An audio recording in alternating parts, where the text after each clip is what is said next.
siamo in compagnia di Stefano Scarpa. Possiamo definirti che sei la bandiera umana? Sì, è il mio nome d'arte, Flagman, bandiera umana tradotto. Possiamo un po' svelare la tua età, da dove vieni? Ho 21 anni e vengo da Trani, provincia di Bari. Prima di fare questo tipo di atletica, cosa facevi nella vita? Sono stato 5 anni fermo dopo 9 anni di calcio, quindi è uno sport totalmente diverso, dove utilizzavo muscoli diversi e una preparazione atletica completamente diversa. E come ti è venuto un giorno l'idea di arrampicarti su un palo e fare questa cosa? Allora, la ginnastica artistica, questa è una diramazione della ginnastica artistica e comunque questo tipo di sport, oltre che a piazzare il fisico, insomma a sviluppare tutte le fasce muscolari, è il metodo più veloce per dimagrire. Io infatti mi sono iscritto in palestra per dimagrire perché avevo un po' di pancia e mi sono trovato a fare tutt'altro nel futuro. Io la ginnastica la consiglio a tutti, anche a chi non ha bisogno di pancia perché è tutto benessere. Alleggerisce molto la vita di tutti i giorni perché nella ginnastica si affrontano un sacco di difficoltà che poi quando, anche un esempio banale, ci troviamo a fare la spesa e ci riempiamo di fardelli d'acqua, non ci sembra proprio. Come può fare un uomo una cosa del genere? Con allenamento, dedizione e soprattutto non deve mai arrendersi quando si trova davanti a una difficoltà. In questa disciplina di difficoltà ce ne sono parecchie.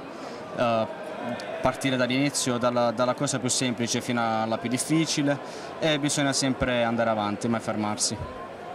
Ma da quanti anni ti sei applicato a questo sport, se possiamo definirlo così?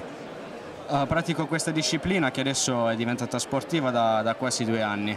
Sono quasi 2 anni, a settembre faccio 2 anni di pratica di questa disciplina, compreso la preparazione. Tu hai vinto anche un premio importante. Sì, ho vinto il format televisivo Italia's Got Talent, e il premio in palio, ma la cosa che più mi fa piacere è che sono riuscito a vincere una cosa così importante dopo pochissimo tempo di allenamento. Quanto ti alleni ogni giorno?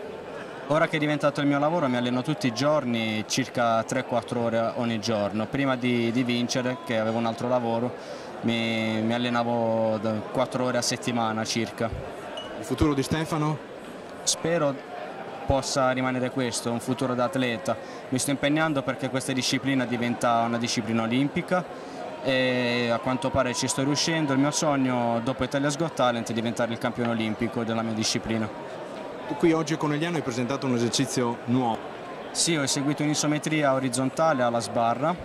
Però al contrario di come abbiamo visto fare da altri atleti, anche grandi atleti circensi e atleti di vario tipo, eseguisco questa isometria con l'utilizzo di solo 4 dita, pollice e indice della mano sinistra e indice medio della mano destra. È una cosa nuova, non si è mai vista prima.